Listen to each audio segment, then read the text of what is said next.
चलें जी नेक्स्ट देखें। Last half है इस चैप्टर का, जिसमें हम पढ़ेंगे इलिप्स, हाइपरबोला और डीजेनरेटेड कॉनिक। हमने पैराबोला की डेफिनेशन पढ़ी थी, ऐसे सारे पॉइंट्स का सेट है जिसमें पीएफ और पीएम डिस्टेंस इक्वल आते थे, या हमने इसको ऐसे भी पढ़ सकते हैं जिसमें पीएफ और पीएम रेशो 1 थी, वो पैराबोला था। लेकिन इसमें क्या है, ऐसे पॉइंट्स का सेट है जिसमें पीएफ ओवर पीएम रेशो, ये मैं बता चुका हूं पीएफ पीएम क्या है, लेस देन 1 होगी वो एलिप्स होगी। और आपको पता है भाई पैराबोला भी 1 के इक्वल थी, ये पैराबोला की डेफिनेशन थे। आपको पता है कि इस रेशो को सेंट्रिसिटी कहते हैं, इस रेशो को क्या कहते हैं, सेंट्रिसिटी। इसका मतलब है जो एलिप्स की सेंट्रिसिटी है वो 1 से लेस होती है, और याद रखिएगा 0 से ग्रेटर भी होती है, क्योंकि सेंट्रिसिटी हमेशा पॉजिटिव होती है। ये बात याद रखिएगा, एलिप्स की सेंट्रिसिटी लेस देन 0 1 होती है। एलिप्स की जो सेंट्रिसिटी है ना 1 से लेस होती है, एलिप्स की सेंट्रिसिटी 1 से लेस होती है, इस फिगर को एलिप्स कहते हैं। इसी तरह वही जैसे हमने पीएफ और पीएम किया था, इसी तरह इसमें हम दो लाइंस फिक्स करते हैं, एक इस साइड पे एक इस साइड पे, जिन्हें लेटर सेक्टर कहते हैं। उसी तरह से यहाँ पे हम फिक्स पॉइंट लेते हैं, ठीक है, और यहाँ पे हम पॉइंट लेते हैं, उसी तरह से डिस्टेंस लेते हैं फिक्स पॉइंट से फिक्स लाइन का, और दोनों डिस्टेंस क्या होते हैं, लेस आते हैं। पीएफ ओवर, यानी कि ये लाइन पीएम लाइन है, ये लाइन कौन सी है, पीएम है। एलिप्स की डेफिनेशन में क्या होता है, आप पीएम डिस्टेंस लेते हो फिर पीएफ डिस्टेंस लेते हो, इन दोनों की जो रेशियो है वो क्या आती है, 1 से लेस आती है, तो एलिप्स बन जाती है। बहरहाल हम एलिमेंट्स की तरफ चलते हैं सीधा, क्योंकि अब हमने एलिमेंट ही कैलकुलेट करते हैं। एलिप्स में हम एक नहीं दो पॉइंट फिक्स करते हैं, एक इस साइड पे और एक इस साइड पे। इन फिक्स पॉइंट को हम कहते हैं फोकाई। इन फिक्स पॉइंट को क्या कहा जाता है, फोकाई, क्योंकि दो होते हैं फोकस। ठीक हो गया। ये जो एक्सिस होता है ना, अच्छा जो मैं डेफिनेशन लिखवाऊंगा ना एलिप्स के लिए, वो सारी हाइपरबोला के लिए भी होंगे, ठीक है। ये जो एक्सिस है जिसके लॉन्ग एलिप्स लाई करती है, इसको कहते हैं मेजर एक्सिस ऑफ एलिप्स। इसको क्या कहते हैं, मेजर एक्सिस। ये जो बड़े वाला एक्सिस है, इस एक्सिस को क्या कहा जाता है, मेजर एक्सिस। ये जो शॉर्टर एक्सिस है, इसको कहा जाता है माइनर एक्सिस। जो शॉर्ट वाला एक्सिस, इसको क्या कहा जाता है, माइनर एक्सिस। ये जो पॉइंट सेंटर में होता है, इसको एलिप्स का सेंटर कहा जाता है। इसको क्या कहा जाता है, एलिप्स का सेंटर। ये पॉइंट जहां पर एलिप्स अपने मेजर एक्सिस को मीट करती है, ये वाला पॉइंट और ये वाला पॉइंट, इन पॉइंट्स को कहा जाता है वर्टिसेस। इन पॉइंट्स को क्या कहा जाता है, वर्टिसेस। ये पॉइंट्स जहां पर एलिप्स अपने छोटे माइनर एक्सिस को मीट करती है, इन्हें कहा जाता है कोवर्टिसेस। इन्हें क्या कहा जाता है, कोवर्टिसेस। ये जो लाइनें फिक्स की हैं, इन्हें डायरेक्ट्रिक्स कहा जाता है।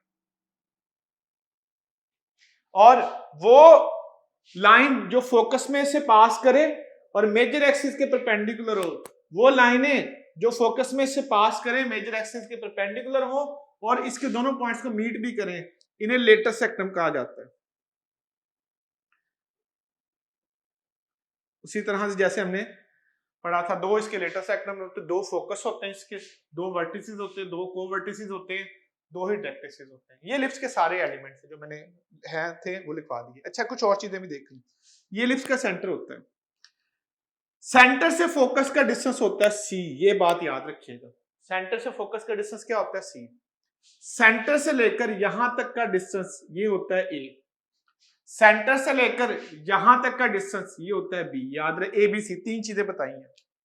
सी डिस्टेंस ये वाला होगा यहां से यहां तक का, ए डिस्टेंस ये वाला होगा यहां से यहां तक का, बी डिस्टेंस ये वाला सारा डिस्टेंस बी है।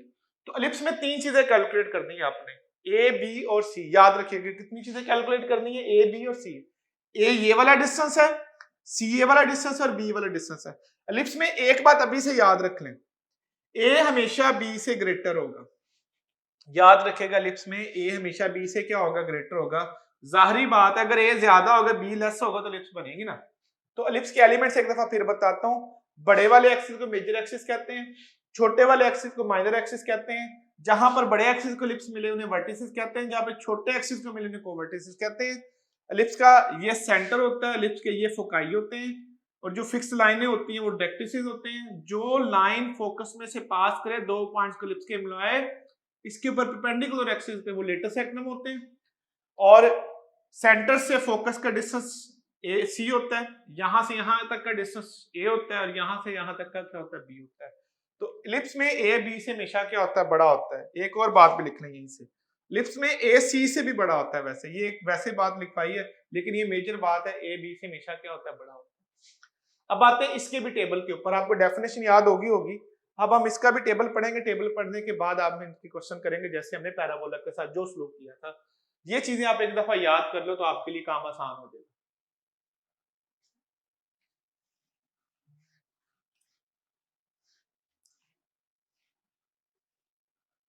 एक दफा आप ये याद कर लें।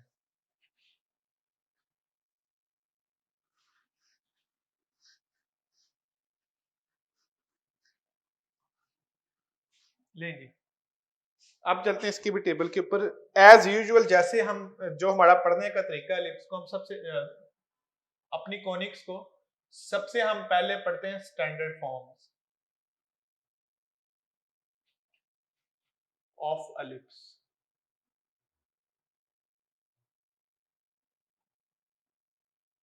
स्टैंडर्ड फॉर्म पढ़नी है मुझे। सेम वही मेथड है जो हमने पैराबोला के लिए अडॉप्ट किया था, उसी मेथड के थ्रू मैं ये क्वेश्चन कराऊंगा, ये टेबल करवाऊंगा आप लोगों को।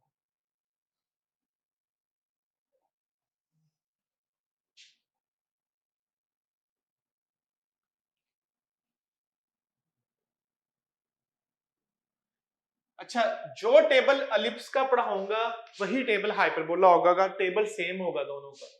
याद रखिएगा, टेबल में दोबारा नहीं पढ़ाऊंगा, इसका टेबल सेम होगा।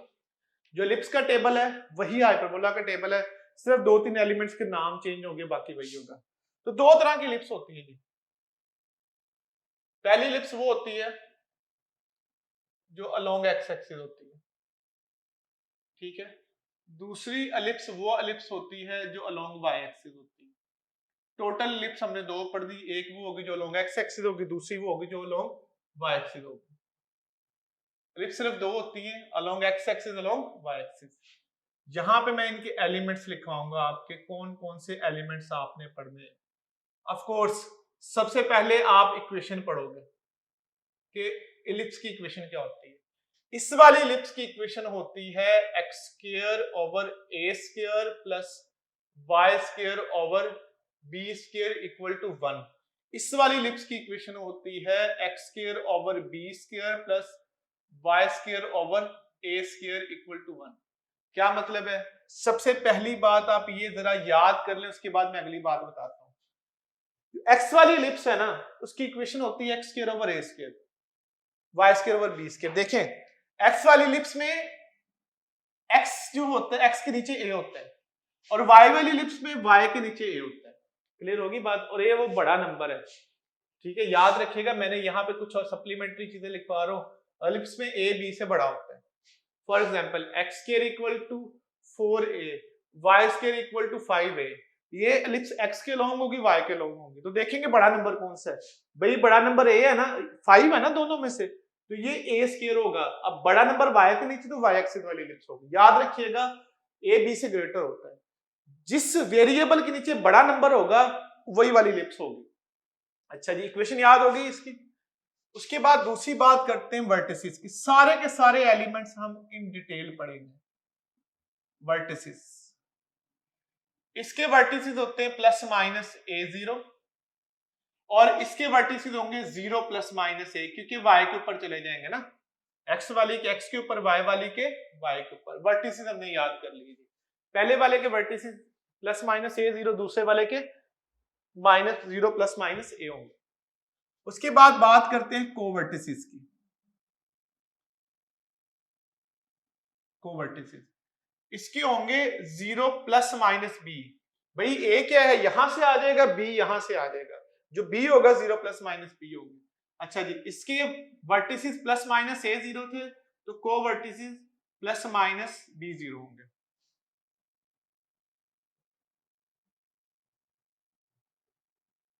उसके बाद बात करते हैं फोकाई की।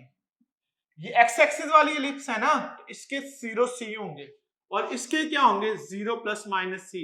भाई वाई वाली एलिप्स के फोकस वाई पे होंगे, और एक्स वाली एलिप्स के फोकस एक्स पे होंगे। सी, अच्छा ए तो यहां पे नजर आ रहा है हमें एलिप्स में, बी भी नजर आ रहा है, सी कैसे निकालेंगे? तो सी निकालने का फॉर्मूला साइड पे लिखवा देता हूं, ए स्क्वायर माइनस बी स्क्वायर। कैसे निकालेंगे हम सी? ए स्क्वायर माइनस बी स्क्वायर। अगर आपने सी निकालना है तो उसका फार्मूला क्या होगा? ए स्क्वायर माइनस बी स्क्वायर। सी निकालने के लिए आप ए स्क्वायर बी स्क्वायर को क्या करेंगे?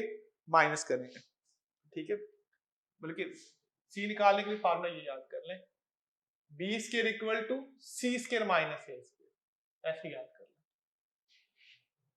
अगर आपने बी निकालना है तो उसका फार्मूला क्या होगा? सी निकालना तो इस फार्मूले के थ्रू निकाल सकते हैं। बी किसके इक्वल होगा? सी स्क्वायर माइनस ए स्क्वायर।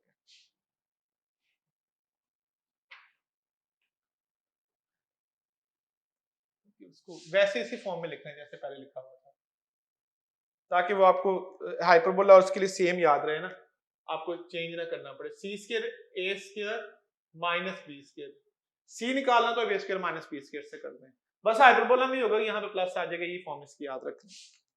अच्छा जी, कैसे निकाल लेंगे?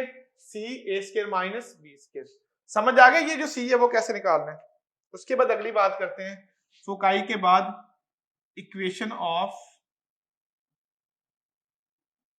लेटेस्ट रेक्टा। रेक्टम को जमा करें, मतलब दो है ना, तो लेटेस्ट रेक्टा इसकी होगी x equal to plus minus C, ये फोकस की वैल्यू है, और ये जो फोकस की value equation of latus rectum होगी, ठीक है। आसान है इक्वेशन ऑफ लेटेस्ट रेक्टम निकालना। उसके बाद बात करते हैं इक्वेशन ऑफ डायरेक्ट्रिक्स की। क्या होगी? x वाली की होगी plus minus C over E square, y वाली होगी plus minus C over E square. y वाली एलिप्स की इक्वेशन लेटेस्ट रेक्टम क्या होगी? Plus minus C over E square. Clear है? और ये ई क्या है? सेंट्रिसिटी है, और सेंट्रिसिटी का फार्मूला होगा आज के पास सी ओवर है। हाइपरबोला और एलिप्स की सेंट्रिसिटी कैलकुलेट करने का फार्मूला ही होता है सी ओवर है। देखो भाई मेरी बात सुनो, सर्कल की सेंट्रिसिटी तो वैसे 0 होती है, कैलकुलेट नहीं करनी पड़ती, पैराबोला की भी कैलकुलेट नहीं करनी पड़ती, वैसे 1 है। लेकिन हाइपरबोला और एलिप्स की कैलकुलेट करने की फार्मूला, तो यहां पे मैं सेंट्रिसिटी लिखवा देता हूं। जो सर्कल की सेंट्रिसिटी है ना, वो तो फिक्स है, 0 होती है। जो पैराबोला की सेंट्रिसिटी है वो भी फिक्स है, 1 होती है। लेकिन एलिप्स की फिक्स नहीं होती, ये कैलकुलेट करना पड़ती है। एलिप्स की सेंट्रिसिटी क्या होती है? लेस देन 1 होती है। और हाइपरबोला की भी मैं साथ ही बता रहा हूं, क्योंकि एलिप्स और हाइपरबोला में इकट्ठे पढ़ रहे हैं। इसकी सेंट्रिसिटी ग्रेटर देन 1 होती है। इसकी सेंट्रिसिटी क्या होती है? ग्रेटर देन 1 होती है। ले जी, हम पहुंचे थे इक्वेशन ऑफ डायरेक्ट्रिक्स तक, और इसमें इसका फार्मूला होता है plus minus C over E square. यहां से एक और बात याद रखें, अगर इसको इधर ले आऊं तो सी की वैल्यू क्या हो जाएगी? ए ई। तो याद रखिएगा सी को मैं ए ई भी लिख सकता हूं, सी को मैं ए ई भी लिख सकता हूं। इसका मतलब है जो आपने फोकस पढ़े हैं एलिप्स के, वो क्या पढ़े हैं? प्लस माइनस सी जीरो पढ़े हैं ना, उनको प्लस माइनस ए ई जीरो भी लिख सकते हैं, याद रखिएगा। इसको क्या लिखा जा सकता है? प्लस माइनस ए ई जीरो भी लिखा जा सकता है। इसी तरह से एक और बात देखें, अब ये नस के टेस्ट में आया, मैं नहीं चाहता कोई बात आपकी मिस हो। मुझे बताएं डायरेक्ट्रिक्स क्या होते हैं? Plus minus C over E square, ये तो याद कर दें, लेकिन इसकी एक और भी शेप है। अच्छा, प्लस माइनस डायरेक्ट्रिक्स, देखें ये मैंने लिखवाई थी इक्वेशन ऑफ डायरेक्ट्रिक्स, इसकी सारी फॉर्म्स याद रखनी है आपने, बड़ी फॉर्म्स बन सकती हैं। सी, अभी मैंने बताया सी किसके इक्वल होता है? ए ई के इक्वल होता है, सी ए ई के इक्वल होता है, तो इक्वेशन ऑफ डायरेक्ट्रिक्स ये भी तो आ जाएगी ना, प्लस माइनस ए ओवर ई। तो याद रखिएगा एंटी टेस्ट में ये भी आ सकता है कि equation of directrix A over E भी हो सकती है, equation of directrix C over E square भी हो सकती है। इतनी ज्यादा फॉर्म इसकी पढ़ सकते हैं, आपकी सोच है। अच्छा जी, उसके बाद एक और इसकी फॉर्म बन सकती है, देखें ये सी है ना, इसको ऐसे भी तो लिखा जा सकता है ना, x equal to plus minus C over E square. C over E square की वैल्यू लगा दो, ई की वैल्यू क्या होती है भाई? C square over A square नहीं होती, इसको सिंप्लीफाई कर लें, प्लस माइनस ए स्क्वायर ओवर सी। तो याद रखिएगा आपके पास इक्वेशन ऑफ डायरेक्ट्रिक्स को एग्जाम में ऐसे भी आ सकता है एंटी टेस्ट में, ए स्क्वायर ओवर सी, ठीक है। ये मैं जरा पोर्शन मिटा रहा हूं, आपने नोट कर लिया होगा। अच्छा, अगली बात एक और तरह से लिख सकते हैं, x equal to plus minus C over E square, ये फार्मूला है ना। अच्छा प्लस माइनस, बताओ c की जगह पर under root a square minus b square नहीं लिख सकते हम? यहां से c की वैल्यू निकालें, ये हम इसको ऐसे भी लिख सकते हैं। तो याद रखिएगा डायरेक्ट इसकी इक्वेशन ये भी बनती है, इसको ऐसे भी लिख लें, इससे कोई भी फर्क नहीं पड़ता। क्लियर है बात ये वाली? अच्छा एक और बात, हम इसको एक और तरह से भी तो लिख सकते हैं ना। देखिए अभी हमने पढ़ा ये x equal to, I mean to say कि आप इसे जैसे मर्जी लिख लें, बहुत सारी फॉर्म्स हैं जिसको आप लिख सकते हैं। कुछ अब मैंने आपको एक फॉर्म तो बनी बनाई थी, एक दो तीन और बनवा दी है। इसके अलावा आप और भी बना सकते हैं। कैसे बना सकते हैं? जैसे ये थी प्लस माइनस ए स्क्वायर ओवर सी है ना, तो यहां से ए स्क्वायर की वैल्यू निकाल दें। क्या बनेगी ए स्क्वायर की वैल्यू? बी स्क्वायर प्लस सी स्क्वायर ओवर सी। तो आप डायरेक्ट सी इक्वेशन को यूं भी लिख सकते हैं। इन शॉर्ट आपने ख्याल रखना है कि अगर डायरेक्ट की इक्वेशन आ जाती है, बहुत सारे तरीकों से लिखी जा सकती है। ठीक है आगे चलते हैं।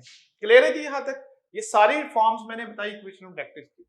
उसके बाद बात करते हैं इक्वेशन ऑफ मेजर एक्सिस की। अगर आपके पास मेजर एक्सिस की इक्वेशन पूछी हो, इधर देखें, इसका मेजर एक्सिस कौन सा है? एक्स है ना, तो वाई जीरो होगी। इसका मेजर एक्सिस कौन सा है? वाई है, तो एक्स जीरो मेजर एक्सिस की इक्वेशन है। ठीक है, तो याद रखिएगा जो एक्सिस होगा उसको ऑलरेडी जीरो पुट कर दें। इक्वेशन ऑफ माइनर एक्सिस की बात करते हैं, वो कितनी होगी? माइनर एक्सिस की इक्वेशन पूछी हो, देखें माइनर एक्सिस वाई है ना, तो एक्स जीरो। माइनर एक्सिस कौन सा है? एक्स है, तो वाई जीरो। ठीक है, ये पूरा टेबल है जो आपने याद करना है। इसके अलावा कुछ और भी चीजें वो भी याद करनी हो, यहाँ पे लिखवाता हूँ। अगर आपसे पूछा हो लेंथ ऑफ मेजर एक्सिस, वो भी याद कर लें। तो लेंथ ऑफ मेजर एक्सिस 2 ही होती है एलिप्स की। अगर पूछा हो लेंथ ऑफ माइनर एक्सिस, तो वो कितनी होती है? एक्सिस 2b होती है। अगर आपसे पूछा हो लेंथ ऑफ लेटेस्ट सेक्टम, तो ये तीन इंपॉर्टेंट फार्मूले हैं जो आपने याद करने हैं। लेंथ ऑफ लेटेस्ट सेक्टम होती है, इसका फार्मूला आता है 2b स्क्वायर ओवर है। तो ये सारी बातें याद कर लें। लेंथ ऑफ मेजर एक्सिस 2 होती है, length of minor axis 2b होती है, length of latus rectum 2b square over होती है। सारी की सारी चीजें आपने याद करनी है। ठीक है, एसेंट्रिसिटी का फार्मूला c ओवर a होता है, डायरेक्ट को यू लिखा जा सकता है। मेजर एक्सिस की लेंथ 2a होती है, माइनर एक्सिस की 2b होती है, और length of latus rectum 2b square over a होती है। इसको आप यहां तक जो है एक दफा पूरा तसल्ली के साथ नोट कर लें, तसल्ली के साथ नोट कर लें, इसको आप ध्यान से नोट कर लें।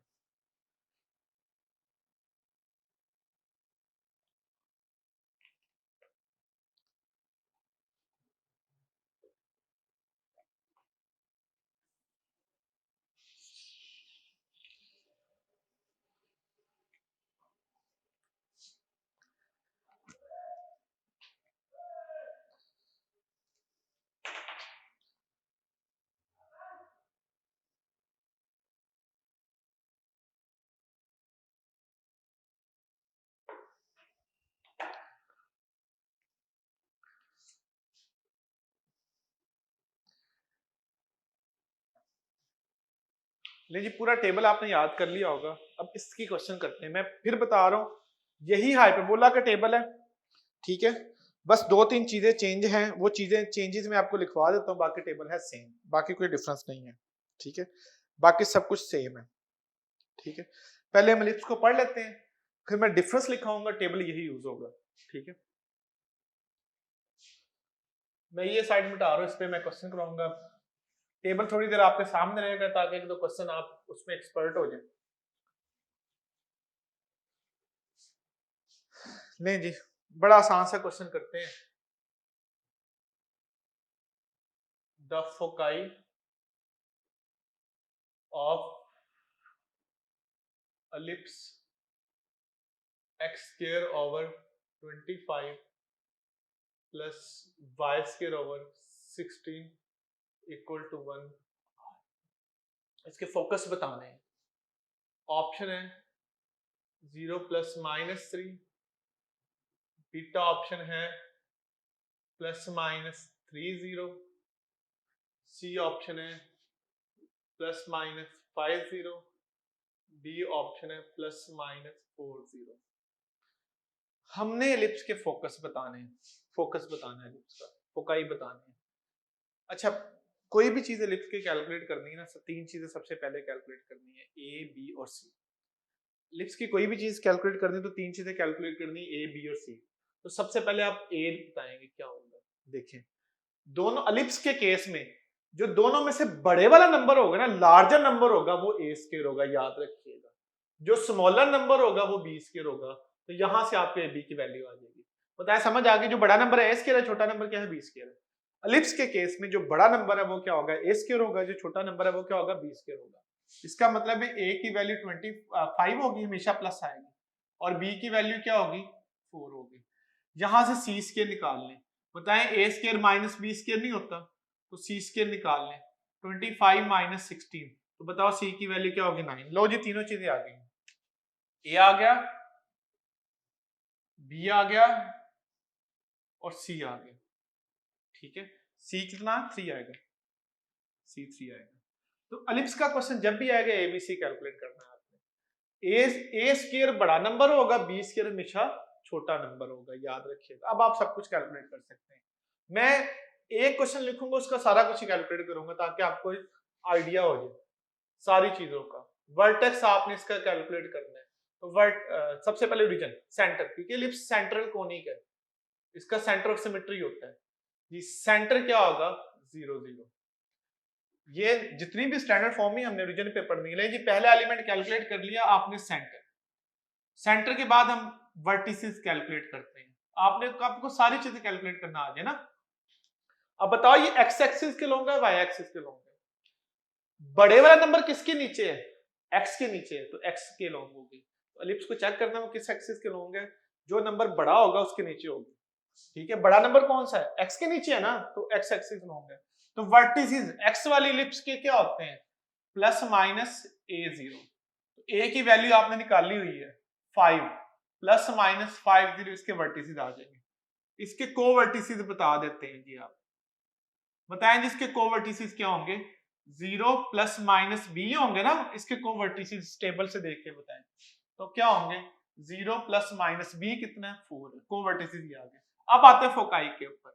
तो आपको पता है कि जो एक्स वाली लिप्स है उसके फोकाई +-c0 होते हैं। तो बताएं क्या हो गया इसका, +-3 0। तो हमें तो इस क्वेश्चन में फोकाई चाहिए था ना, तो वो आगे क्या आ गया, बीटा। क्वेश्चन हमारा हो गया, इसका बी आंसर फोकाई है। लेकिन मैंने बताया हम इस लेक्चर को एक चीज में सारे क्वेश्चन करेंगे। ये एक क्वेश्चन, ये 7 क्वेश्चन हो रहे हैं। उसके बाद अगर आपसे पूछा हो इक्वेशन ऑफ लेटेस्ट सेक्टम, बताएं वो कितनी होगी, वो होगी x इक्वल टू +-c, मतलब x इक्वल टू +-3 है। उसके बाद अगर एसेंट्रिसिटी पूछी हो, बड़ा इंपॉर्टेंट क्वेश्चन है, एसेंट्रिसिटी होती है c/a। एसेंट्रिसिटी क्या होती है, अच्छा एसेंट्रिसिटी का मैं एक शॉर्टकट भी बताता हूँ एलिप्स में कैलकुलेट करने का। पहले मैं फार्मूला लगा लेता हूँ, क्या होती है c/a। एसेंट्रिसिटी क्या होती है, c/a। अच्छा जी, याद रखिएगा एसेंट्रिसिटी क्या होती है, c/a। अब c की वैल्यू कितनी निकाली हुई है, a 3, a की वैल्यू कितनी है, 4 है, 5 है। तो एसेंट्रिसिटी का आगे, इसका शॉर्टकट भी देख लें एसेंट्रिसिटी का। अगर आपने एसेंट्रिसिटी कैलकुलेट करनी है तो उसका एक ट्रिक बता रहा हूँ, एक स्टेप में एसेंट्रिसिटी कैलकुलेट कर लेंगे। करना क्या आपने, एसेंट्रिसिटी कैलकुलेट करने के लिए स्क्वायर रूट लिखना है। आपने बड़े नंबर को छोटे नंबर में से माइनस कर देना है। ठीक है, जो एलिप्स में लार्जर नंबर उसको स्मॉलर नंबर से माइनस करना है और लार्जर नंबर से डिवाइड करना है, तो एसेंट्रिसिटी एक स्टेप में आ जाएगी। इसका शॉर्टकट याद रखिएगा, आपने क्या करना है, लार्ज नंबर को स्मॉल में से माइनस करके लार्ज नंबर से डिवाइड कर देना है, तो एक स्टेप में एसेंट्रिसिटी आ जाएगी। तो ये एसेंट्रिसिटी का शॉर्टकट भी मैंने आपको बता दिया कि लार्ज नंबर को स्मॉल में से माइनस करना है और किससे डिवाइड करना है आपने, जो लार्ज नंबर। ठीक है, आगे जाके मैं इसकी और भी प्रैक्टिस करवाता हूँ, क्योंकि हम सारी चीजें कैलकुलेट कर रहे हैं। ले जी, एसेंट्रिसिटी आ गई। ठीक है, इसका शॉर्टकट भी बता दिया मैंने और इसको वैसे भी बता दिया। अच्छा, अगर पूछा हो length of major axis, length of major axis, आपको पता है कितनी होती है, 2a। 2 इंटू ए की वैल्यू कितनी है 5 है, तो इसकी length of major axis 2a होगी। अगर लेंथ ऑफ माइनर एक्सिस पूछी होती तो आपको पता length of minor axis 2b होती है। 2 इंटू बी की वैल्यू कितनी आ गई 4 8। अच्छा एक और बात, अगर लेंथ ऑफ लेटेस्ट सेक्टर पूछी होती तो वो कितनी होती 2b² ओवर a। मैंने फार्मूला बता दिया। 2 इंटू b² की वैल्यू 16 है और a की वैल्यू 5 है, तो 32/5 इसकी लेंथ ऑफ लेटेस्ट सेक्टम होगी, ये याद रखिएगा। उसके बाद एक चीज रह गई, equation of directrix. Equation of directrix तो बताएं ये कैसे कैलकुलेट करेंगे। x equal to plus minus C over E square, तो क्या होगा x equal to plus minus c की वैल्यू कितनी है आपके पास 3, मैंने कैलकुलेट करवाई है। e की वैल्यू कितनी है 3/5 का स्क्वायर। तो एक क्वेश्चन में आप सारी की सारी चीजें कैलकुलेट कर सकते हैं। क्लियर है? देखिए एक क्वेश्चन में हम सब कुछ कैलकुलेट कर दिया जो पॉसिबल है। ठीक है, आगे चलते हैं। अभी और भी क्वेश्चन करेंगे हम, एक दफा इसको सही तरह से देख लें। फिर देखें क्वेश्चन ऐसे आ सकता है, ये क्वेश्चन नस के टेस्ट में आया हुआ है जो मैं करवा रहा हूं। अब आप क्वेश्चन था the eccentricity of the ellipse. Ellipse की एसेंट्रिसिटी जी 2x² plus y² equal to 2 is. आपने एलिप्स की एसेंट्रिसिटी बतानी थी। इसकी ऑप्शन है 1/√2, बीटा ऑप्शन है 1/2, सी ऑप्शन है 2/3, डेल्टा ऑप्शन है नन ऑफ। लो जी, वंस अगेन हम इस क्वेश्चन में सारा कुछ ही कैलकुलेट करेंगे। एसेंट्रिसिटी तो नो डाउट कैलकुलेट करेंगे करेंगे, लेकिन हम इस क्वेश्चन में सब कुछ ही कैलकुलेट करेंगे। जरा शॉर्टकट बताया मैंने एसेंट्रिसिटी का, उससे भी पहले ये बताया कि एलिप्स स्टैंडर्ड फॉर्म में है नहीं है, क्योंकि स्टैंडर्ड फॉर्म में याद रखिएगा इक्वल टू 1 होना जरूरी है। ये बड़ी इंपॉर्टेंट बात है। स्टैंडर्ड फॉर्म तब होगी जब इक्वल टू 1 होगा। तो पहले आप 2 से डिवाइड कर दें, x² over 1 plus y² over 2 equal to 1, ये बन गई स्टैंडर्ड फॉर्म। एलिप्स को सॉल्व करने के लिए जरूरी है कि वो स्टैंडर्ड फॉर्म ओरिजिन पे हो। आप बताएं मैंने एसेंट्रिसिटी का क्या शॉर्टकट बताया। शॉर्टकट के पहले कैलकुलेट करते हैं। क्या शॉर्टकट था कि बड़े नंबर को माइनस करना है छोटे नंबर से और बड़े नंबर से डिवाइड कर देना, एसेंट्रिसिटी आ जाएगी। एक स्टेप में एसेंट्रिसिटी आ जाएगी।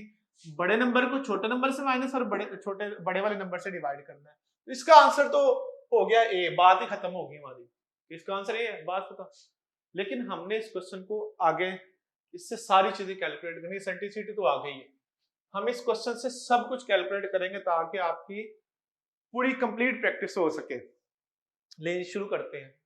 एलिप्स का कोई भी क्वेश्चन आ जाएगा आएगा तो मैंने कहा था आपने एबीसी कैलकुलेट करना है। बताएं ए की वैल्यू इसमें क्या होगी। जो बड़ा नंबर है एलिप्स में वो ए स्क्वायर होता है, छोटा नंबर कौन सा है 1, वो बी स्क्वायर होता है। जो बड़े वाला नंबर है वो ए स्क्वायर है, जो छोटे वाला नंबर है वो क्या है बी स्क्वायर है। इसका मतलब है ए की वैल्यू आ गई √2 और बी की वैल्यू क्या आ गई 1। हमेशा ए बी सी की वैल्यू पॉजिटिव होगी। यहां से ये पता चलता है कि एलिप्स किस एक्सिस के लॉन्ग है, एक्स के लॉन्ग है वाई के लॉन्ग है। देखिए बड़ा नंबर किसके नीचे है वाई के, तो ये वाई वाली एलिप्स होगी, एक्स वाली नहीं होगी। जिसके नीचे बड़ा नंबर होगा वही वाली एलिप्स होगी। अच्छा सी भी निकाल लें, ए स्क्वायर माइनस, मैंने पहले बताया दिया कि सी निकालने का फार्मूला होता है 2 - 1, तो सी की वैल्यू आ गई 1। ले जी, मैंने कहा था एलिप्स का कोई भी क्वेश्चन आएगा तो आपने क्या कंप्लीट करना है, ए बी और सी की वैल्यू। लो जी, अब सारा कुछ आप कैलकुलेट कर सकते हो। टेबल सामने रखे, मैं ये भी करवा देता हूँ। सबसे पहले शुरू होना है सेंटर से। क्या है सेंटर इसका 0 0, सेंटर ओरिजिन है क्योंकि ना एक्स में से कुछ माइनस हो रहा है ना वाई से माइनस हो रहा है। उसके बाद बात करते हैं वर्टिसेस की। तो वर्टिसेस आपको पता है वाई वाली एलिप्स के क्या होते हैं 0 प्लस माइनस ए, ये टेबल सामने रखना है 0 प्लस माइनस √2, वर्टिसेस भी आ गए। वर्टिसेस के बाद बात करते हैं फोकाई की। तो बताएं फोकाई इसके क्या होंगे 0, वाई वाली एलिप्स है ना तो 0 प्लस माइनस सी होंगे, मतलब 0 प्लस माइनस 1 होंगे। उसके बाद बात करते हैं कोवर्टिसेस की। तो कोवर्टिसेस पता है आपको क्या होते हैं इसके, plus minus B zero table आपके सामने है। वाई वाली इलिप्स के कोवर्टिसेस ये वाले होते हैं, प्लस माइनस 1 0। उसके बाद बात करते हैं एसेंट्रिसिटी की, वो बता दिया, सी ओवर ए शॉर्टकट भी बता दिया था 1/√2, ठीक है। उसके बाद बात करते हैं इक्वेशन ऑफ डायरेक्ट्रिक्स की जी। तो बताएं इक्वेशन ऑफ डायरेक्ट्रिक्स क्या होती है। अब y वाली इलिप्स है ना, तो y equal to plus minus C over E square. तो प्लस माइनस सी की वैल्यू कितनी है, 1 है, e की वैल्यू कितनी है, 1/√2 का स्क्वायर है, तो आप कैलकुलेट कर लें। उसके बाद बात करते हैं इक्वेशन ऑफ लेटस रेक्टम की। लेटस रेक्टा दो है ना, इस वजह से latus recta. y equal to plus minus C, तो क्या होगी, y equal to plus minus C की वैल्यू 1 है। उसके बाद लेंथ की बात कर लेते हैं, जो लेंथ हम निकालते हैं, लेंथ ऑफ मेजर एक्सिस कितनी होगी, 2a, तो a की वैल्यू कितनी है, √2 है। उसके बाद बात करते हैं माइनर एक्सिस की, 2b, 2 इंटू 1 2 आ जाएगी। उसके बाद आखिर लेंथ निकालते हैं लेटस सेक्टम की। तो आपको पता है कि लेटस सेक्टम की लेंथ कैसे निकालते हैं, 2b² over a, 2 into B square की वैल्यू कितनी है, 1 है, a की वैल्यू कितनी है, √2, तो लेंथ ऑफ लेटस सेक्टम आ गई। वंस अगेन एक क्वेश्चन में हमने सब कुछ कैलकुलेट कर लिया जो इससे बनता था, इसको नोट कर लें आप, ठीक है। नेक्स्ट क्वेश्चन करते हैं। अच्छा, अभी तक हमने 2 क्वेश्चन किए, देखिए पहला क्वेश्चन किया उसमें भी सेंटर ओरिजिन था। अब मैं आपको सिखाने लगा हूं, अगर सेंटर, जैसे पैराबोला का क्वेश्चन किया था तो उसको सॉल्व करने के लिए सेंटर वर्टेक्स ओरिजिन पे होना जरूरी है, यहाँ पे सेंटर ओरिजिन पे होना जरूरी है क्योंकि सेंट्रल कॉनिक है। अगर सेंटर ओरिजिन पे नहीं होगा फिर कैसे कैलकुलेट करेंगे। क्वेश्चन देखें, the centre of x minus 1 का square divided by 16 plus y plus 2 square divided by 25 equal to 1 is, इसका सेंटर बताना है आपने। ऑप्शन है 0 0, बीटा ऑप्शन है 1 0, सी ऑप्शन है -1 2, डेल्टा ऑप्शन है 1 -2। सेंटर कैसे निकालेंगे इसका, अब मैं मिटा रहा हूं। वंस अगेन इस क्वेश्चन में सिर्फ सेंटर नहीं सिखाऊंगा, इस क्वेश्चन में मैं सब कुछ ही कैलकुलेट करवाऊंगा जो इसमें से बनता है आपका, हर चीज सिखाऊंगा जो आपका हक बनता है इसमें से। ले जी शुरू करते हैं सेंटर। सेंटर तो बड़ा आसान सा काम है, आप इसमें सेंटर कैलकुलेट कर ले। मैंने कहा मैंने सब कुछ सिखाना है। सेंटर कैसे निकालना है, जैसे वर्टेक्स निकाला था, हाँ इसको भी 0 पुट कर दो, इसको भी 0 पुट कर दो, दोनों को, इसको 0 पुट कर दे 1 आंसर आ जाएगा, इसको 0 पुट कर दे -2 आ जाएगा। लो जी सेंटर आ गया, क्या आया सेंटर, 1 -2 सेंटर आ गया इसका। क्या सेंटर आ गया, 1 -2, इसको भी 0, इसको भी 0। अब इसका सब कुछ कैलकुलेट करते हैं। सब कुछ में क्या आता है, सबसे पहले तो एबीसी कैलकुलेट करना है ना। हाँ जी बताएं, ए स्क्वायर क्या होगा, जो बड़ा नंबर है, बड़ा नंबर कौन सा, 25 है। बी स्क्वायर क्या होगा, जो छोटा नंबर है, 16 है।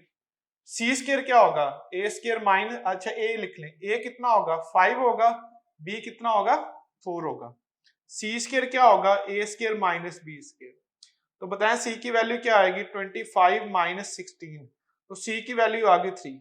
मैंने कहा एलिप्स का क्वेश्चन जब भी आएगा आपने एबीसी कैलकुलेट करना है। ए आ गया, बी आ गया और सी आ गया, तीनों चीजें कंप्लीट हो गई, सब कुछ मालूम हो जाएगा। सेंटर निकाल लिया। सबसे पहले निकालते हैं इसके वर्टिसेस। वर्टिसेस क्या होंगे, एक्स वाली एलिप्स है, वाई वाली एलिप्स है, ये है वाई वाली एलिप्स, इसके वर्टिसेस क्या होंगे, 0 प्लस माइनस ए। तो क्या होंगे वर्टिसेस, 0 प्लस माइनस ए की वैल्यू कितनी है, 5 है, तो 5 होंगे, 0 प्लस माइनस 5। लेकिन ये आंसर कोई नहीं होगा, इस वजह से नहीं होगा, ये आंसर तब होता है जब वर्टेक्स सेंटर आपका 0 0 होता है। ये सेंटर 0 0 पे नहीं है। अगर सेंटर 0 0 ना हो फिर इसका शॉर्टकट क्या है, याद करें पैराबोला में शॉर्टकट बताया था, जब वर्टेक्स 0 0 नहीं था तो हमने वर्टेक्स को जमा किया, यहाँ पे सेंटर को ऐड करके निकाला। पैराबोला में वर्टेक्स को ऐड किया, तो इसमें सेंटर को ऐड करेंगे जी, इसमें सेंटर ऐड करके बताया क्या होगा, सेंटर 1 -2 है ना, तो ऐड करें जरा, 1 पहले दोनों ऐड होंगे तो 3 आंसर आ जाएगा, एंड फिर दोनों माइनस होंगे तो 1 - 7 आंसर आ जाएगा। तो ये इसके वर्टिसेस होंगे। याद रखिएगा, अगर आपके वर्टिसेस कोई भी चीज सेंटर पे नहीं ना होगी तो सेंटर जमा करके आंसर निकाल लेंगे। 1 0 1 हो जाएगा, 5 और -2 3 हो जाएगा, -5 और -2 -7 हो जाएगा। तो ये इसके एक्चुअल वर्टिसेस होंगे इस क्वेश्चन में। अगर इसके वर्टिसेस पूछे हो तो आपने ऐसे निकालने हैं।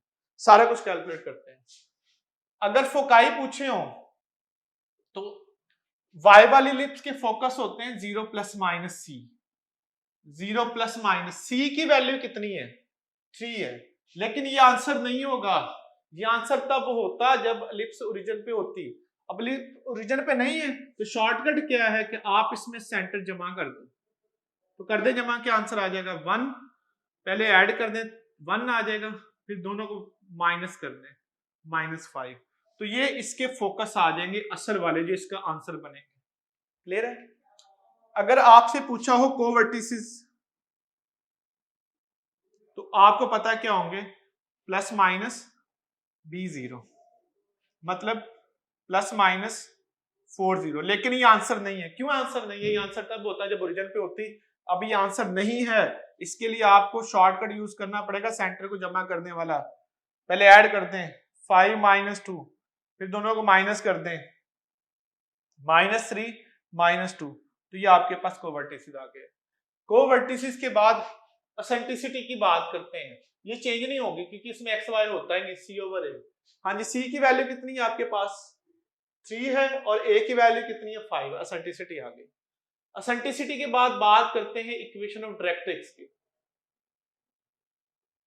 तो याद करें इक्वेशन ऑफ डायरेक्ट्रिक्स का फार्मूला बताया, y वाली इलिप्स है तो y = ±c/e² होगा।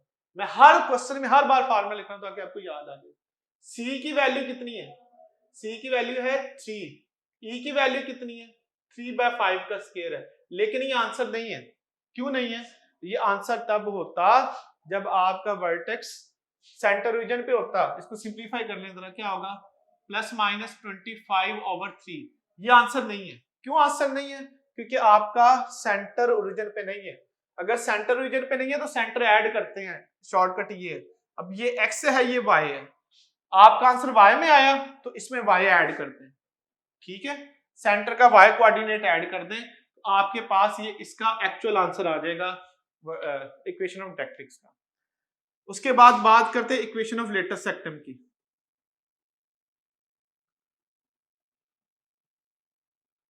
जी, इक्वेशन ऑफ लेटेस्ट सेक्टम क्या होगी? Equation of latus rectum y = ±c table देखें, मतलब y +- c की वैल्यू कितनी? 3। लेकिन ये आंसर नहीं है।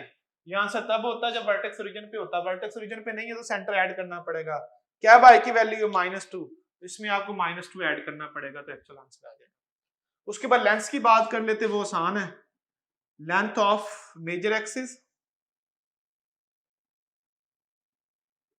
2a होती है, वो आप निकाल लें। अब 2a की वैल्यू कितनी है वो पुट कर लेना, 5 है। उसके बाद length of minor axis 2 into, ये आप खुद भी सॉल्व करते हैं, कर सकते हैं, लेंथ निकाल सकते हैं, लेकिन कंपनी की मशहूरी के लिए आप लोगों को बताना जरूरी है। लेंथ ऑफ लेटेस्ट सेक्टर क्या होगा? 2b²/a। तो वंस अगेन कंपनी की मशहूरी के लिए मैं बता देता हूँ कि b की वैल्यू कितनी है, वो यहाँ पे लगानी है 16 है, और a की वैल्यू कितनी है? 5 है। यहाँ पे लगा दें, आंसर आ गया। तो इस एक क्वेश्चन में हमने सब कुछ कैलकुलेट कर लिया जो पॉसिबल था। इसको ध्यान से नोट कर लें, फिर हम आगे स्टार्ट करते हैं। एक दफा केयरफुल होकर सारी चीजें नोट करें।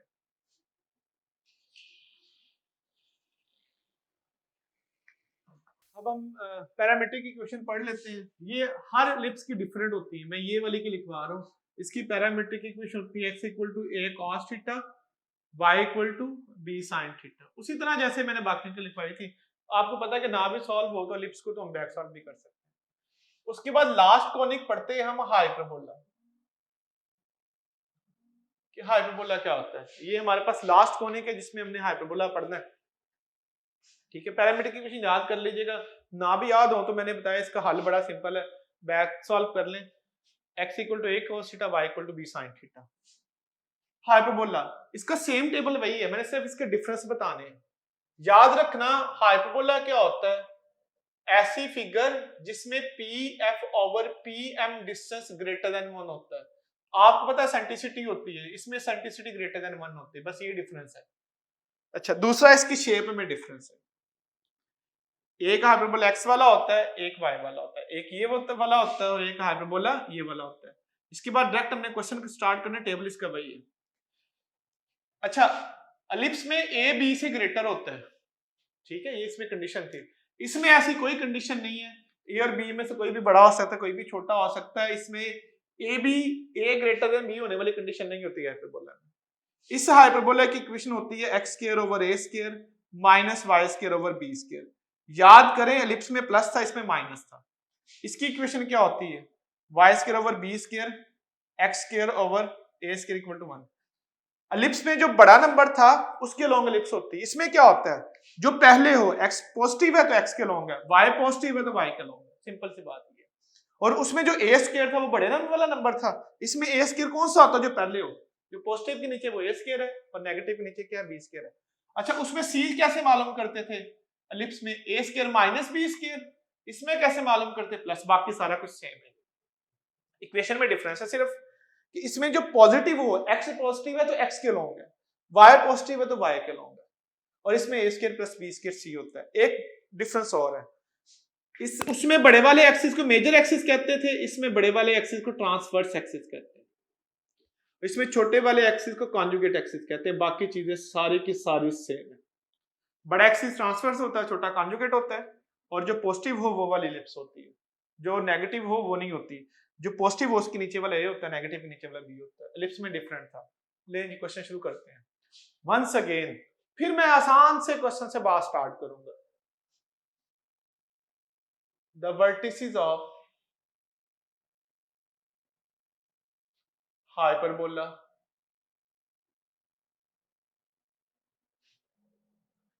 x square over 2 minus y square over 8 equal to 1 r equal to 2।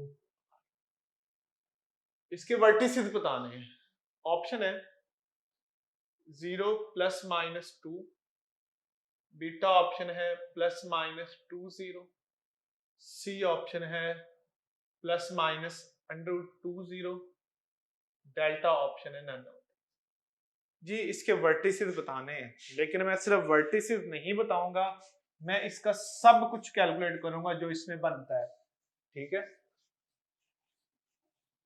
जैसे हमने अभी तक किया वैसे सब कुछ करेंगे इसका। सबसे पहली बात है कि ये एलिप्स की इक्वेशन है, यस। क्यों है इसकी एलिप्स की इक्वेशन, क्योंकि एक साइन पॉजिटिव है, क्यों हाइपरबोला की इक्वेशन है, क्योंकि एक साइन पॉजिटिव है एक नेगेटिव है। ये हाइपरबोला की इक्वेशन है क्योंकि एक साइन पॉजिटिव है एक नेगेटिव है, लेकिन ये स्टैंडर्ड फॉर्म नहीं है। स्टैंडर्ड फॉर्म में बराबर में क्या होना चाहिए, 90% स्टूडेंट गलती करते हैं, वो इक्वल में 1 नहीं बनाते, यही से क्वेश्चन शुरू करते हैं। तो पहले आपने इक्वल में 1 बनाना है, तो एक्चुअली ये क्या बनेगा, y स्क्वायर इक्वल टू 16, ये बनी हाइपरबोला की इक्वेशन। सबसे पहले आपने एबीसी निकालना है भाई, एलिप्स और हाइपरबोला में आपने निकालना है एबीसी है। अच्छा, एलिप्स अगर दरम्यान में प्लस होता तो बड़े वाला नंबर ए स्क्वायर होता है। इसमें क्या होगा, इसमें जो पॉजिटिव के नीचे वो ए स्क्वायर है, जो नेगेटिव के नीचे बी, बड़े छोटे का कॉन्सेप्ट इसमें नहीं है, ठीक है जी। तो ए की वैल्यू क्या आ जाएगी 2, बी की वैल्यू क्या आ जाएगी 4, सी, इसमें सी कैसे निकालते हैं, ए स्क्वायर प्लस बी स्क्वायर, तो निकाल लें ए स्क्वायर प्लस बी स्क्वायर, क्या आएगा 4 प्लस 16, तो सी की वैल्यू क्या आ जाएगी अंडर 20। मैंने कहा एलिप्स आ जाए हाइपरबोला आ जाए, आपने एबीसी को कैलकुलेट करना है, हो गया एबीसी कैलकुलेट, ठीक है, सब कुछ निकाल सकते हैं। मैं सब कुछ निकालने लगा हूं। सबसे पहले हम निकालते हैं इसका सेंटर, सेंटर इसका ओरिजिन है, सेंटर के बाद निकालते हैं वर्टिसेस। अब एक्स वाला हाइपरबोला है ना, तो एक्स वाले हाइपरबोला के वर्टिसेस होंगे प्लस माइनस a0, मतलब प्लस माइनस 2 0। तो इस क्वेश्चन हमें तो इस क्वेश्चन में वर्टिसेस पूछे हुए थे ना, तो वर्टिसेस का आंसर क्या होगा इसमें, बीटा इस क्वेश्चन का आंसर है, लेकिन हम सब कुछ कैलकुलेट करते हैं। उसके बाद बात करते हैं कोवर्टिसेस की, तो कोवर्टिसेस बताएं क्या होंगे इसके। एक्स वाला हाइपरबोला तो 0, जो एलिप्स में वही है ये 0 प्लस माइनस, बी की वैल्यू कितनी निकाली आपने 4। फोकाई की बात कर लेते हैं, क्या होंगे प्लस माइनस C0, तो क्या हो गया प्लस माइनस, सी की वैल्यू कितनी है अंडर 20 0, एसेंट्रिसिटी निकाल लेते हैं, शॉर्टकट भी है फार्मूला भी है, शॉर्टकट इसमें भी बता देता हूँ। एलिप्स में क्या शॉर्टकट मैंने बताया था आपको कि बड़े नंबर में से छोटा माइनस करके बड़े नंबर से डिवाइड करना है। हाइपरबोला का क्या शॉर्टकट एसेंट्रिसिटी का, जो पहले नंबर है ना उसको ऐड करना है दूसरे वाले नंबर में, ठीक है। इसमें इक्वल, जिसमें इक्वल 1 बनाना जरूरी है, इन दोनों को ऐड करते हैं 4 + 16 और किससे डिवाइड कर दें, जो पहले वाला नंबर है। एलिप्स का शॉर्टकट एसेंट्रिसिटी का ये था कि आप बड़े नंबर को छोटे में से माइनस करके बड़े नंबर से डिवाइड करते थे। इसका शॉर्टकट ये है कि जो दोनों उसको नहीं देखना, जिसमें इक्वल 1 है उसको देखना, इन दोनों को जमा करना है और पहले वाले नंबर से डिवाइड कर देना, एसेंट्रिसिटी आ जाएगी। तो बहरहाल फार्मूला C/A होता है, √20 बनेगा और a की वैल्यू कितनी है, 2 है। उसके बाद इक्वेशन ऑफ लेटेस्ट एक्टम की बात कर लेते हैं, इक्वेशन ऑफ डायरेक्ट्रिक्स की बात कर लेते हैं। x equal to plus minus c/e², same होते हैं। प्लस माइनस c की वैल्यू कितनी है, √20 है, e की वैल्यू कितनी है, √20/2 का स्क्वायर। इसको सिंप्लीफाई करने हैं आप, ठीक है। उसके बाद बात करते हैं लेंथ की। लेंथ सारा कुछ वही है, लेंथ ऑफ मेजर एक्सिस नहीं होगी, यहाँ पे लेंथ ऑफ ट्रांसवर्स एक्सिस होगी। कितनी होगी, 2a। 2 इंटू ए की वैल्यू कितनी है, 2, 4 होगी। Length of conjugate axis, hyperbola में कॉन्जुगेट एक्सिस होता है 2b, कितनी होगी, 2 इंटू बी की वैल्यू कितनी है, 4 है। उसके बाद length of latest एक्टम, same formula होता है लेंथ ऑफ लेटेस्ट एक्टम का भी। क्या फार्मूला होता है, 2b² a। 2 into B square की वैल्यू कितनी है, 16 है, ए की वैल्यू कितनी है, 2 है। तो आप इसको सॉल्व कर ले जी, एक क्वेश्चन में सब कुछ कैलकुलेट कर दिया, आपको सेंटर आ जाए, वर्टेक्स आ जाए, कोवर्टेक्स आ जाए, आप कैलकुलेट कर सकते हैं, ठीक हो गया। अब हम एक और क्वेश्चन करते हैं जिसमें सेंटर जो है वो ओरिजिन नहीं होगा। ये तो हमने क्वेश्चन किया ना जिसमें सेंटर था ही ओरिजिन पे, अगर नहीं ओरिजिन पे होगा फिर मैंने ऑलरेडी शॉर्टकट बताया हुआ है, वही शॉर्टकट यूज करना, सेंटर ऐड करने वाला। एक क्वेश्चन मैं आपको करवा देता हूं, length of latus सेक्टम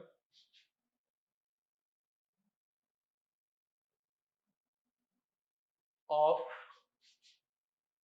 hyperbola x minus 2y minus 1 square minus x plus 2 square equal to 10 is, इसकी लेंथ ऑफ लेटेस्ट सेक्टम बतानी है। ऑप्शन है 5, बीटा ऑप्शन है 10/√2, सी ऑप्शन है 10/5/√2, डेल्टा ऑप्शन है। इसकी भी हम सारी की सारी चीजें कैलकुलेट करेंगे, जब लेंथ ऑफ लेटेस्ट सेक्टम आ गया तो ऑफ कोर्स वही लिखेंगे, ठीक है। नोट कर लें यहाँ तक। इसके बाद चलते हैं इस टॉपिक के, इस चैप्टर के लास्ट टॉपिक की तरफ, ठीक है। लास्ट टॉपिक के बारे में बताता चले, आपको बिल्कुल भी नहीं आता, बड़ी क्लियर बात है, ठीक है। आप में से 100% सब लोगों को ये चैप्टर का ये वाला पोर्शन नहीं आता, इसमें क्वेश्चन नॉर्मली आता है। अब हम ये वाला टॉपिक पढ़ेंगे, लास्ट वाला टॉपिक। लास्ट वाले टॉपिक पढ़ने से पहले मैं एक चीज, थोड़ी सी बात कंप्लीट कर लूं अपनी। अभी आपने स्टैंडर्ड फॉर्म्स पढ़ी हैं, एक टेबल सा बना लें आप मेरे साथ, स्टैंडर्ड फॉर्म्स डिफरेंट कॉनिक्स की। आपको याद है कि आप स्टैंडर्ड फॉर्म पढ़ी आपने सर्कल की, क्या सर्कल की स्टैंडर्ड फॉर्म पढ़ी आपने, x² + y² equal to a² at origin. फिर आपने पैराबोला की पढ़ी है, पैराबोला की क्या पढ़ी है, एक एक लिख रहा हूं मैं सिर्फ जो बेसिक है। उसके बाद आपने एलिप्स की पढ़ी है, x² / a² + y² / b² equal to 1। उसके बाद आपने हाइपरबोला की पढ़ी है, x² / a² - y² / b² equal to 1, ठीक है। Circle, parabola, ellipse, hyperbola, 4 standard form पढ़ी है। असल में अब लिखवा रहा हूं कि इनकी कंडीशन ऑफ टेंजेंसी क्या होती है।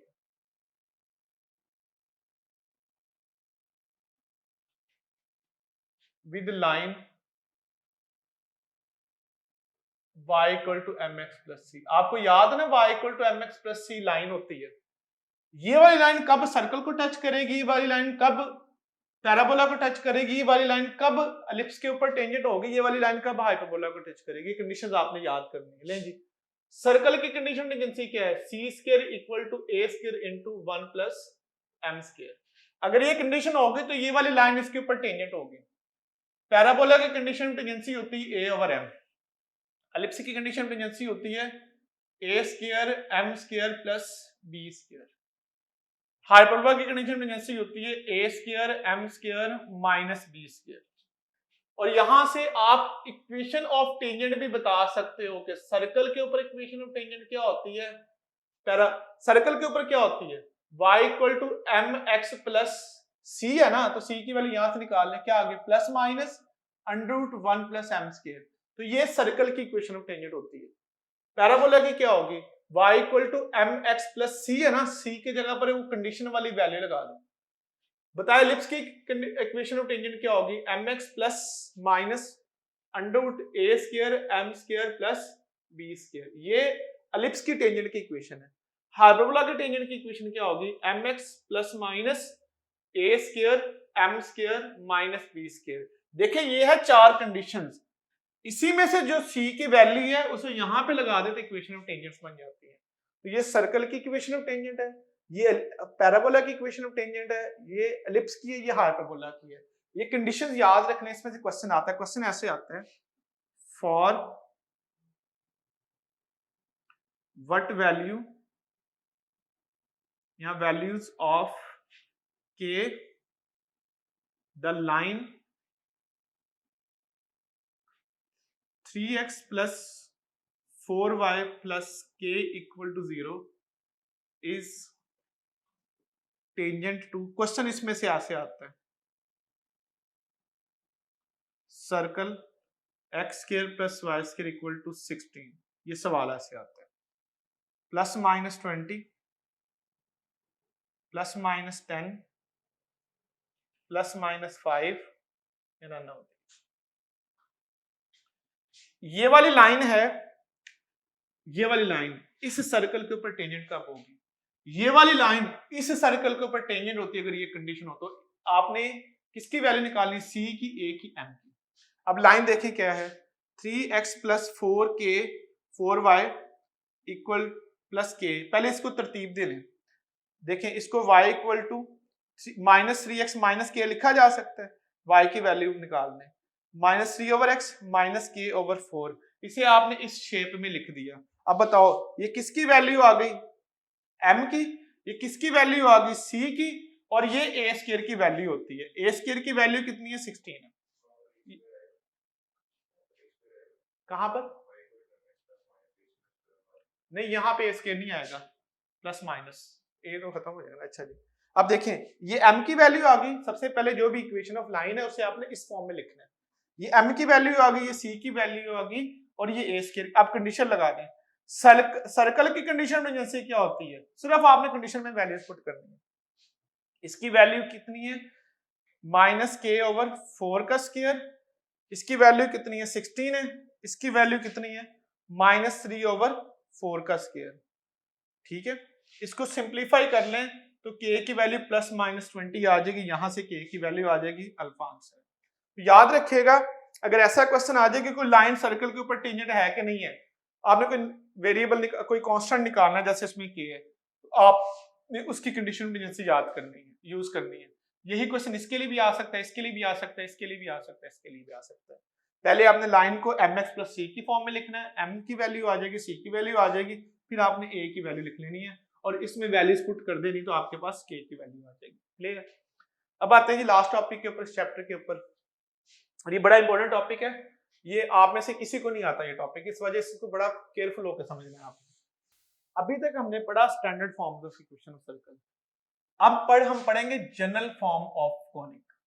किसी भी कॉनिक की जनरल फॉर्म क्या होती है, याद रख लें हमने 4 कॉनिक्स पढ़ी हैं, और चारों की जनरल फॉर्म एक ही होती है, 2gx plus 2fy plus c equal to 0। एक क्वेश्चन कर ले जनरल फॉर्म पढ़ने से पहले, वो मैं स्किप कर गया हाइपरबोला के केस में। जीके के टेस्ट में क्वेश्चन आया हुआ 2017 में, द एसिम्पटोट्स ऑफ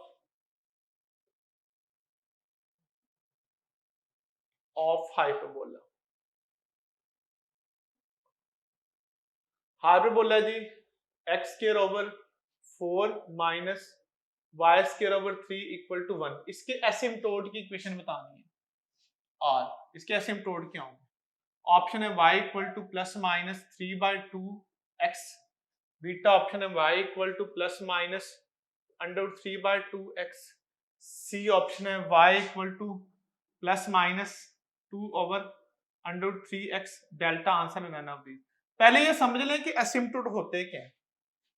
देखेंगे हाइपरबोला है, एसिम्पटोट एक लाइन होती है, ये मैंने एक लाइन ड्रॉ की है, ये लाइन क्या करेगी, हाइपरबोला इसके साथ साथ चलता जाएगा, इंक्रीज करता जाएगा, इसको इन्फिनिटी पे जाकर टच करेगी। ऐसी लाइन जो किसी कर्व को इन्फिनिटी पे टच करती है वो एसिम्पटोट होती है। एसिम्पटोट की डेफिनेशन नोट कर लें, ऐसी लाइन जो किसी भी कर्व को इन्फिनिटी पे टच करती है। लाइन टचेस अ कर्व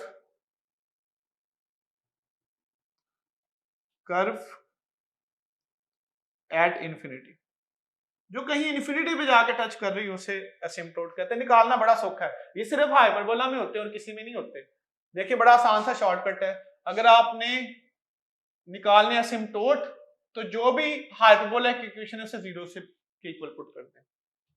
एसिम्पटोट निकालने तो हाइपरबोला की इक्वेशन को 0 पुट करते हैं, 1 है ना, इसको 0 की इक्वल जो भी इक्वेशन है उसको 0 पुट करते हैं। तो बताएं वाई स्क्वायर की वैल्यू क्या आएगी, एक्स स्क्वायर ओवर 4, यहाँ से y की वैल्यू निकालें प्लस माइनस अंडर 3/2 x आ जाएगा। तो इस क्वेश्चन का आंसर क्या आएगा आपके पास, बीटा। तो ये एसिम्पटोट का क्वेश्चन जीके के टेस्ट में आया हुआ था, मुझे याद आ गया, मैं आपको करवा दूं।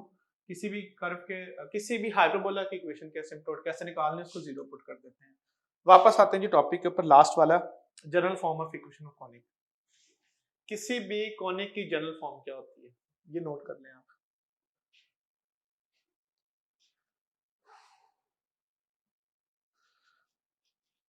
देखें 4 कॉनिक्स हैं और चारों की जनरल फॉर्म एक ही होती है। चारों कॉनिक की जो जनरल फॉर्म होती है वो सिर्फ एक ही होती है, वो क्या होती है, चारों कॉनिक की जनरल फॉर्म सिर्फ ये वाली होती है। यही सर्कल की है, यही पैराबोला की है, यही एलिप्स की है और यही क्या है, हाइपरबोला की है। ठीक है, नहीं जी, मैंने कहा यही कर्व चारों, अभी तक 4 कॉनिक्स पढ़ी हैं, कौन कौन सी पढ़ी है, मैं लिखता हूं एक दफा। आपने इनकी स्टैंडर्ड फॉर्म पढ़ी है, मैं जनरल पढ़ा रहा हूं, अब फर्क भी याद रख लें। सेकंड है पैराबोला, थर्ड पढ़ी है एलिप्स, फोर्थ पढ़ी है हाइपरबोला।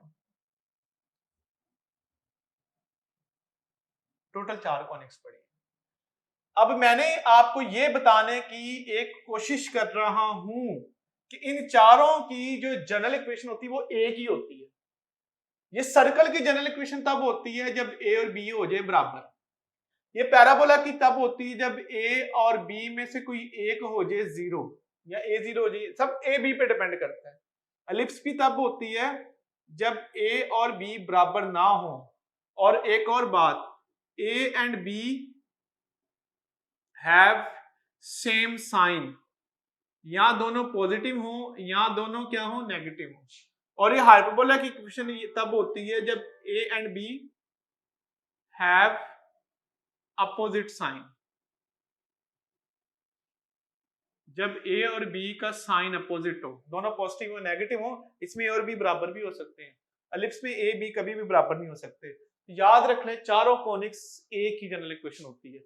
सर्कल की तब होती है जब ए बी 0 हो जाए, पैराबोला की तब होती है जब ए और बी में से ए बी बराबर हो जाए, पैराबोला की तब होती है जब ए और बी में से कोई एक 0 हो जाए, एलिप्स की तब होती है जब ए बी के बराबर ना हो, हाइपरबोला की तब होती है जब ए और बी का साइन क्या हो, डिफरेंट हो। इसमें ए और बी बराबर भी हो सकते हैं। क्वेश्चन देखें, the equation x square minus 2y square minus x plus 4 equal to 0 represents, ये नेक्स्ट में आने वाला बहुत फ्रीक्वेंट क्वेश्चन है। ऑप्शन है सर्कल, बी ऑप्शन है पैराबोला, सी ऑप्शन है एलिप्स, डेल्टा ऑप्शन है हाइपरबोला। देखो सर सिंपल सी बात है, जब भी कोई भी कोनिक की रेक्टिफिकेशन आएगी आपने एक्स स्क्वायर वाई स्क्वायर के कोएफिशिएंट को चेक करना है। अगर दोनों बराबर है सर्कल है, बराबर नहीं है एलिप्स है, कोई एक जीरो है तो पैराबोला है, साइन अपोजिट है तो आपको पता है कि हाइपरबोला है। याद रखिएगा जब एक पॉजिटिव होगा नेगेटिव होगा वो इक्वेशन हमेशा किसको रिप्रेजेंट करेगी, हाइपरबोला। क्लियर होगी बात ये वाली? ठीक है आगे चलते हैं। अभी हमने पढ़ी general form of equation of circle, अब हम पढ़ेंगे most general form of equation of circle. Total आपकी दुनिया ही बदल जाएगी।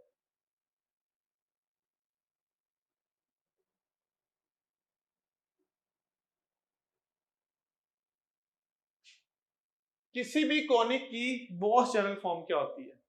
अभी हमने पढ़ी है ये वाली जनरल फॉर्म, ये सर्कल को भी रिप्रेजेंट करती है, ये पैराबोला को भी, ये एलिप्स को भी, हाइपरबोला की।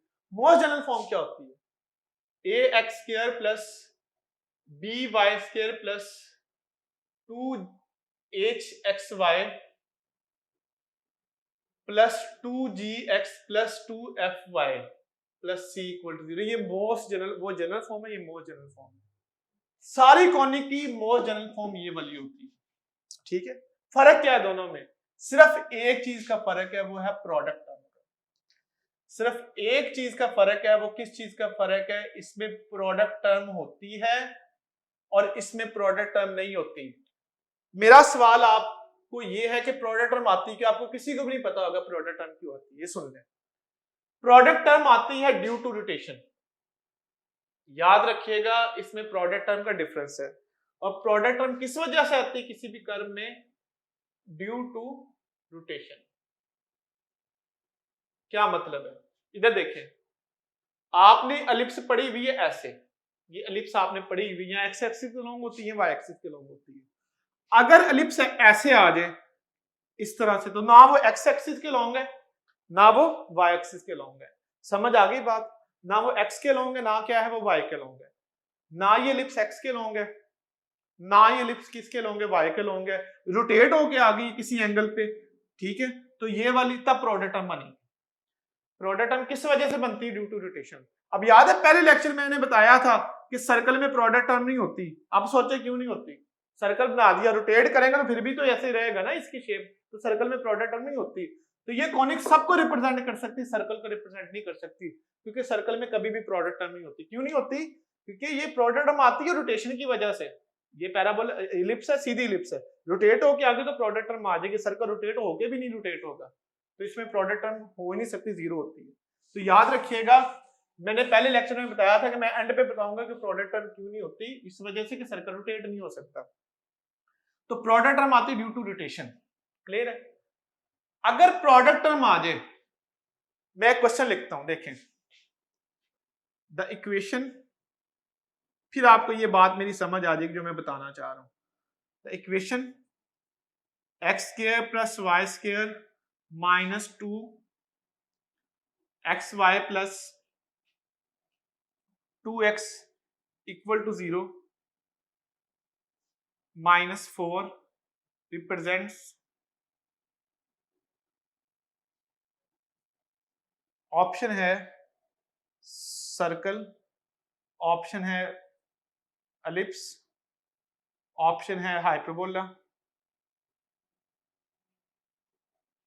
डेल्टा ऑप्शन है नन ऑफ दीज, या पेयर ऑफ स्ट्रेट लाइन।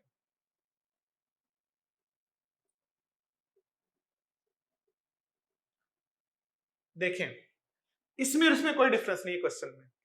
इसमें प्रोडक्ट टर्म नहीं है, इसमें प्रोडक्ट टर्म है। अगर आप इसको ऐसे सॉल्व करते आपको पता ही नहीं होता तो आप इसका आंसर फौरी तौर पर सर्कल कर देते। नहीं है, सर्कल में तो प्रोडक्ट टर्म हो ही नहीं सकती। आपने कोएफिशिएंट देख के कहना था ये तो बराबर है तो सर्कल है। अभी भी अभी ये सोच रहे होंगे कोएफिशिएंट बराबर है तो सर्कल है। भाई कोएफिशिएंट तो बराबर है, लेकिन एक पंगा आ गया प्रोडक्ट टर्म का। अगर प्रोडक्ट टर्म आ जाए तो फिर हम ऐसे नहीं बता सकते कि इक्वेशन कौन सी है, फिर हम कोएफिशिएंट। याद रखिएगा, किसी भी कर्व को बताना है कि वो कौन सी कर्व है, उसके लिए आपने उसके कोएफिशिएंट देखने होते हैं। लेकिन वो तब देखने होते हैं जब प्रोडक्ट टर्म ना हो। अगर प्रोडक्ट टर्म आ जाए क्राइटेरिया चेंज हो जाता है। क्यों? क्योंकि प्रोडक्ट टर्म आ जाए वो सर्कल तो हो नहीं सकती, वो क्या क्या हो सकती है, वो डिपेंड करता है एक डिटर्मिनेंट के ऊपर। अब एक डिटर्मिनेंट बनाते हो, डिटर्मिनेंट देखें क्या होता है, याद करने का तरीका भी बता देता हूँ। एबीसी, एच यहां पे लिखना है, जी यहां पे लिखना है और एफ यहां पे लिखना है। ये डिटर्मिनेंट एक याद कर लें। अगर ये डिटर्मिनेंट हो जाए जीरो तो ना ये सर्कल होगा, ना ये पैराबोला होगा, ना एलिप्स होगी, ना हाइपरबोला होगा। ये होगा पेयर ऑफ स्ट्रेट लाइन। ये बन जाएगी pair of straight lines.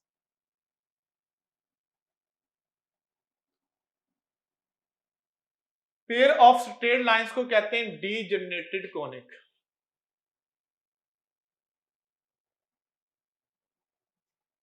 Degenerated conic ऐसी कॉनिक होती है जिसकी एसेंट्रिसिटी अनडिफाइंड होती है, इंफिनिटी होती है। मैं आपको ये बता रहा था अगर जनरल फॉर्म आ जाए तो आप कोएफिशिएंट देख के डिसाइड कर लेते कि इक्वेशन कौन सी चीज है। लेकिन अगर प्रोडक्ट टर्म आ जाए तो फिर आप क्या करते हो, फिर दो केस बनते हैं। पहला केस होता है कि डिटर्मिनेंट निकालो अगर ये जीरो बन जाए।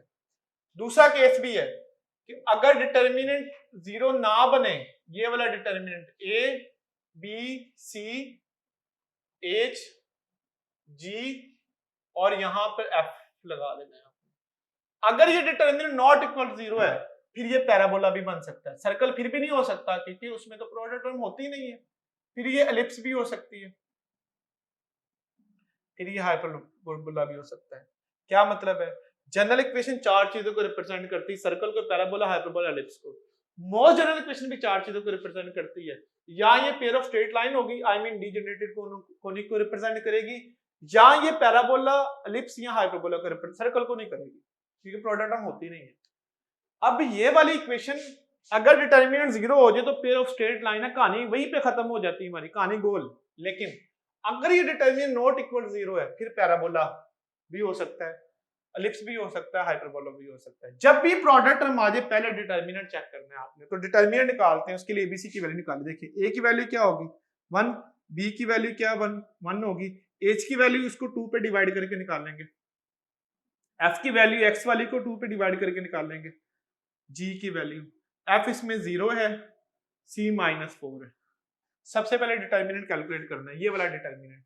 उसके बाद देखते हैं, उसके बाद हम अगली बात करेंगे। ये वाला डिटर्मिनेंट कैलकुलेट कर ले। ए की वैल्यू कितनी है 1 1 और सी की वैल्यू -4 है, एच की वैल्यू कितनी है 2 है, जी की वैल्यू कितनी है 1 1 और इसकी 0 है। डिटर्मिनेंट कर लें इसका कैलकुलेट।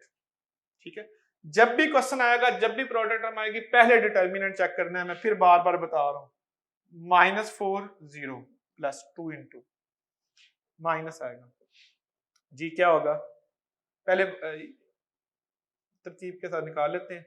-4 -0 -2 -8 -0 +1 क्या होगा 0 -1।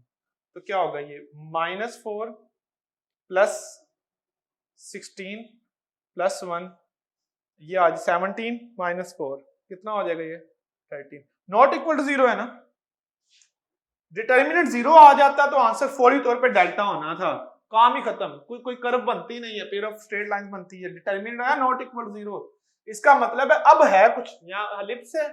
वो कैसे चेक करते हैं? वो चेक करते हैं डिस्क्रिमिनेंट के साथ।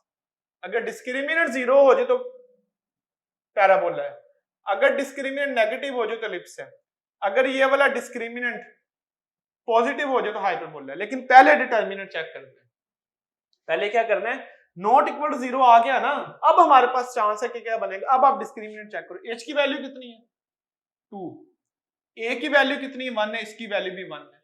बताया आंसर क्या आया 1 ग्रेटर देन 0 है ना, डिस्क्रिमिनेंट ग्रेटर देन 0 तो वो हाइपरबोला बनेगा। तो इसका आंसर देखिए कोएफिशिएंट बराबर होने के बावजूद हाइपरबोला, कोएफिशिएंट बराबर होने के बावजूद क्या है, इसका आंसर हाइपरबोला। याद रखिएगा, अगर आपके पास प्रोडक्ट टर्म आ जाए तो आपने पहले डिटर्मिनेंट चेक करना है, 0 आ जाए तो pair of straight line degenerated conic होगी। और अगर डिटर्मिनेंट 0 नहीं आता फिर क्या करना है, फिर आपने डिस्क्रिमिनेंट चेक करना। 2 स्टेप करने पड़ेंगे।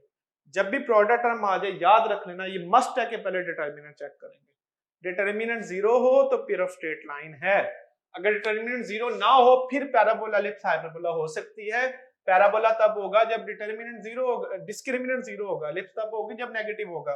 हाइपरबोला तब होगा जब डिस्क्रिमिनेंट क्या होगा, पॉजिटिव होगा। क्लियर है? इसमें डायरेक्ट डिस्क्रिमिनेंट कभी भी चेक नहीं करना, ये डिस्क्रिमिनेंट है ये डिटर्मिनेंट है, पहले डिटर्मिनेंट फिर डिस्क्रिमिनेंट। क्लियर होगी बात?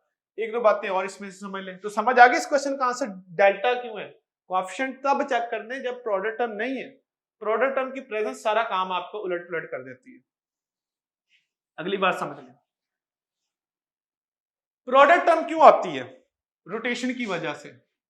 हम प्रोडक्ट टर्म खत्म भी कर सकते हैं अगर आप एंगल पता कर लें रोटेशन का कि किस पे रोटेट हुई है। तो एंगल ऑफ रोटेशन निकालने का, प्रोडक्ट टर्म को खत्म करने का ये फार्मूला 2 थीटा इक्वल टू, यहां से जो थीटा आएगा, थीटा विल रिमूव